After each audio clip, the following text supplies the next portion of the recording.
రేపు చేయాల్సిన పనిని ఈరోజే చెయ్యి. ఈరోజు చేయాల్సిన పనిని ఇప్పుడే చెయ్యి. మీకు నచ్చిన పనిని మీరు బాగానే చేస్తారు, కానీ ప్రతి పని మీకు నచ్చేటట్లు చేయడమే విజయ రహస్యం.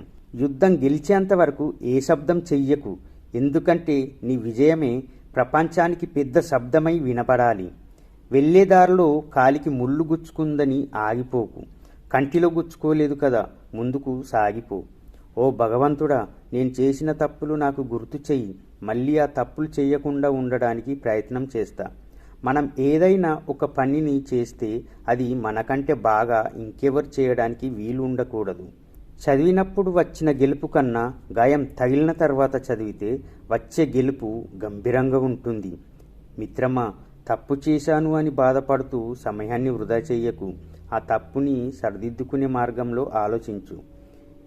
ఎందుకు ఎప్పుడు నీ చుట్టూ ఎవరు లేరని కుంగిపోతావు? ఒంటరిగా ఉంటే ఊపిరి రావడం లేదా? ప్రాణం పోయినట్టుగా ఉంటుందా? అప్పుడే మర్చిపోయావా? తల్లి గర్భంలో కూడా 9 నెలలు ఒంటరిగానే ఉండేవాడివి. అయినా ఈ సృష్టిలో నువ్వే కాదు, జగతికి పగలు వెలుగునిచ్చే సూర్యుడు ఒంటరివాడే. రాత్రి వెన్నెల కురిపించే చంద్రుడు కూడా ఒంటరివాడే. అనుకోవచ్చు సూర్యుడు చంద్రుడు విశ్వానికి ఒక్కటి కంటే ఎక్కువ లేవు అని. అందుకే ఎవరితోడు కోరుకోలేదు. మనుషులలాగా కొన్ని లక్షల కోట్లు ఉన్న నక్షత్రాలు కూడా ఏ రెండు కలిసి ఉండవు. నువ్వు తెలుసుకోవాల్సింది ఎవరి కోసం ఊరికే రారు. వచ్చేంత తీరుకున్నోళ్ళు కూడా లేరు ఇక్కడ. నీ కన్నీళ్లకు దోషీలు పట్టడానికి వేరే చేతులు రావు, నువ్వే తూడ్చుకోవాలి. వీలైనంత వరకు నీ కష్టాన్ని కన్నీళ్ళని తెలియనివ్వకు. ఒంటరితనంలో కూడా ఆనందాన్ని వెతుక్కు. మనసుకు నచ్చిన పని చేసుకో. నీకోసం ఎప్పుడో చాలా పుస్తకాలు రాసి వెళ్ళిపోయారు ఎందరో మహానుభావులు.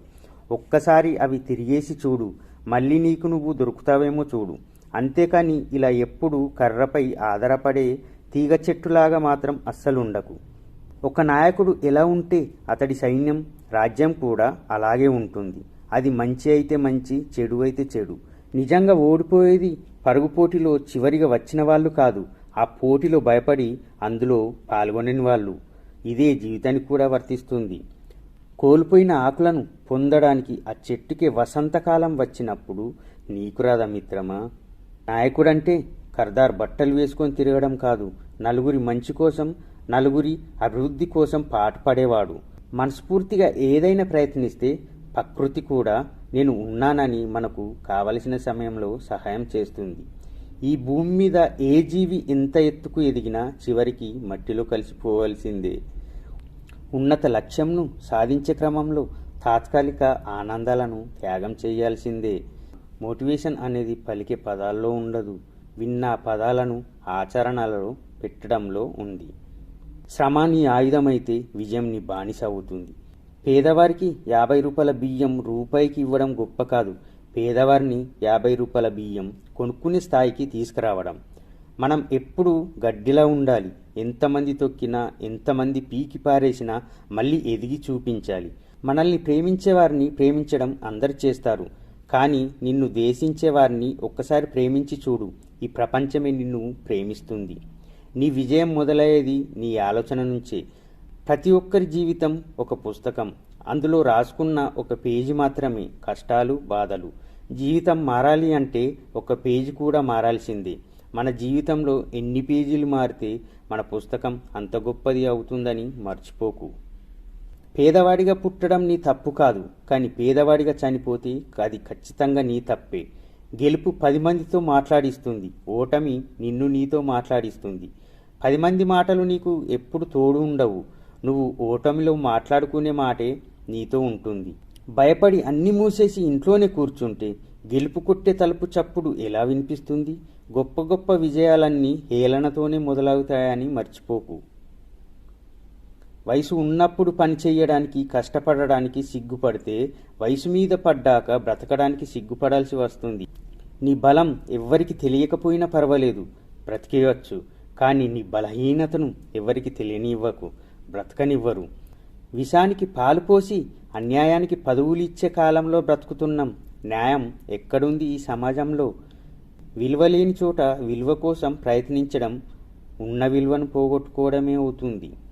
మిత్రమా, జీవితాన్ని ఆశించి చూడు, నీకు ప్రపంచం గొప్పగా కనపడుతుంది. ఆశగా శ్వాసించి చూడు, నీ మనసే నీకు ఆయుధంలా కనిపిస్తుంది. మనం రికార్డ్ చేసిన వాయిస్లో కూడా వేవ్ ఉంటుంది. ఆ వేవ్ కూడా పడిన పైకి లేస్తుంది. పర్లకి మనం నచ్చితే అందం, మనల్ని మనం ఇష్టపడితే ఆనందం, అందం కన్నా ఆనందం మిన్న. ఏమంటావు మిత్రమా? క్లిష్ట పరిస్థితులు ధైర్యంగా నిలబడితే మన కష్టం నిప్పలం కాదు.